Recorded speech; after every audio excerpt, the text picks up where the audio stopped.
J'ai un micro sur moi, hein, donc je te rappelle après. Hein. Comment ça va? Ça va bien? Ouais. Belle image. Belle image de la ville d'Evry. Vous me mettez quelques blancs? Non, quelques blancs, quelques white, quelques blancos. Alors Manuel Valls, on voit dans ce reportage que vous n'êtes pas toujours politiquement correct et à la fin vous ne l'êtes carrément pas. Quand vous dites qu'il n'y a pas assez de blancs, ça donne une mauvaise image de la ville. Oui, parce que évidemment avec les stands qu'il y avait là, le sentiment que la ville tout à coup, ça n'est que cela. Voilà, donc, comment ça n'est que cela? Et alors parce que vous dites que ça vous pouvez le dire, mais ça veut dire quoi? Qu'il faudrait amener des whites, des blancs, comme vous dites, pour faire une meilleure image. Je crois. Après les remous suscités par un reportage de Direct 8 la semaine dernière, où l'on voyait Manuel Valls déambuler dans les rues d'Evry, semblant regretter que la ville ne compte pas suffisamment de blancs, La laïcité, c'est le synonyme du vivre ensemble, du respect. Ça n'est pas la négation des religions, c'est la raison pour laquelle nous devons favoriser l'émancipation, par exemple. Les Juifs de France, comme le fait aujourd'hui le ministre de l'Intérieur, peuvent porter avec fierté leur kippa.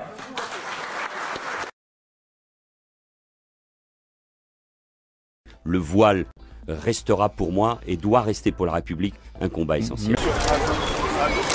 Excusez-moi, qu'est-ce qui se passe, mesdames?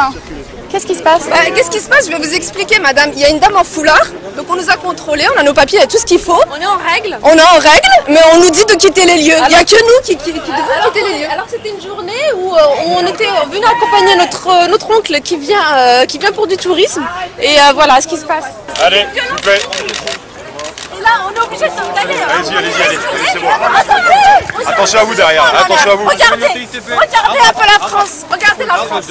La laïcité, c'est le synonyme du vivre ensemble, du respect. Ça n'est pas la négation des religions. Comme par hasard, que des Maghrébins, parce qu'il y a 50 000 touristes qui viennent tout le temps ici. Hein. Je suis venue juste pour apprécier ce qui est là, mais là, elle ne nous laisse pas passer parce que la dame qui a vu qu'il est voilée, quoi.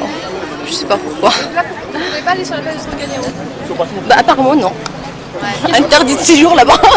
Le voile restera pour moi et doit rester pour la République un combat essentiel. Monsieur Valls, dire des choses sensiblement similaires à ce que dit Sarkozy. La force de Sarkozy, c'est d'avoir marché même sur les plates-bandes de ce que vous pouviez dire et de ne pas donner l'impression aux gens qu'il y a une différence entre les deux politiques. Non, il n'y a pas de vraie politique alternative de gauche. En tout cas, pas les Juifs de France, comme le fait aujourd'hui le ministre de l'Intérieur, peuvent porter avec fierté leur kippa. Par ma femme, je suis lié de manière éternelle à la communauté juive et à Israël.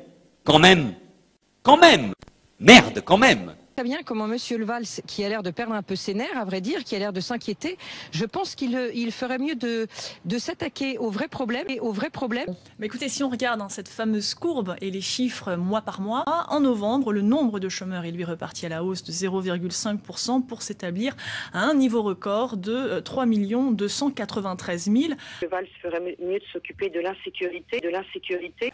Ces 12 derniers mois, les atteintes à l'intégrité physique auraient progressé de 2,9%, les atteintes aux biens de 3,5%, plus 10,4% pour les violences sexuelles, plus 9,3% pour les cambriolages.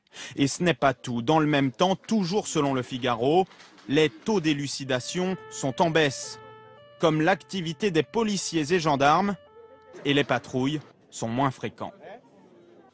Et j'espère que Monsieur Valls ne fera pas, comme il a tellement l'habitude de le faire, n'appellera pas certaines de ses forces de l'ordre à provoquer les manifestants, comme nous l'avons vu sur Facebook et dans les nombreux reportages, heureusement que nous avons Internet, où nous voyons en effet des forces de l'ordre qui provoquent...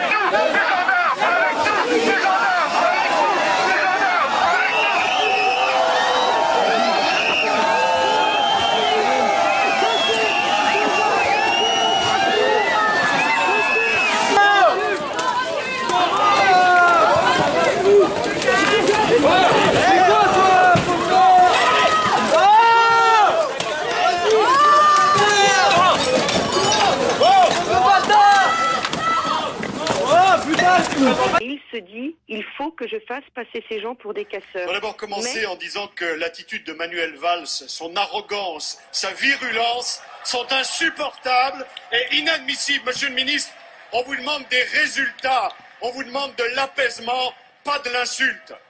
Monsieur le Premier ministre, dans votre réponse tout à l'heure à notre ami Monsieur Brottes, vous appeliez des faits. Je vais vous en donner quelques-uns. Vous aviez promis la croissance, elle est à 0, mais ce n'est pas de votre faute.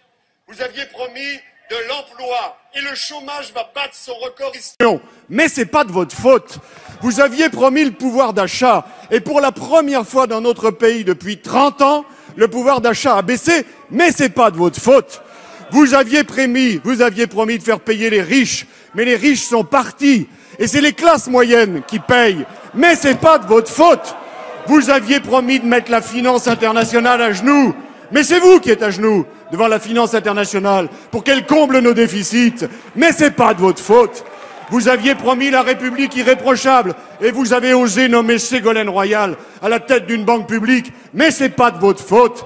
Vous nous aviez promis une majorité exemplaire et toute la France sait ce qu'il en est de votre majorité exemplaire. Mais c'est toujours pas de votre faute. Monsieur le Premier ministre, c'est pas une boîte à outils qui vous a donné le président. C'est une boîte à gifles. Et dans cette boîte à gifles, il reste encore quelques perles, comme le cumul des mandats. Le cumul des mandats que, mes chers collègues socialistes, vous vous êtes engagés à respecter dès le mois de septembre 2012, en promettant devant vos électeurs, la main sur le cœur, de démissionner de votre mandat local en septembre. Aucun de vous ne l'a fait. Mais c'est pas de votre faute, monsieur le Premier ministre.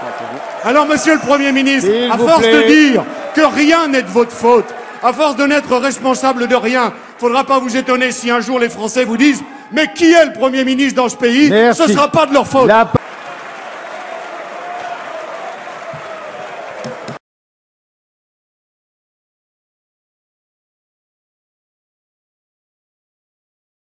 Le voile restera pour moi et doit rester pour la République un combat essentiel.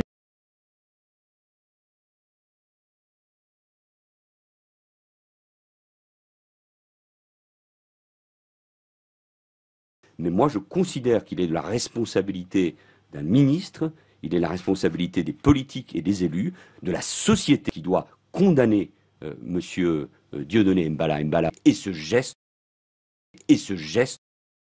de ce Dieudonné qui ne fait plus rire personne depuis bien longtemps.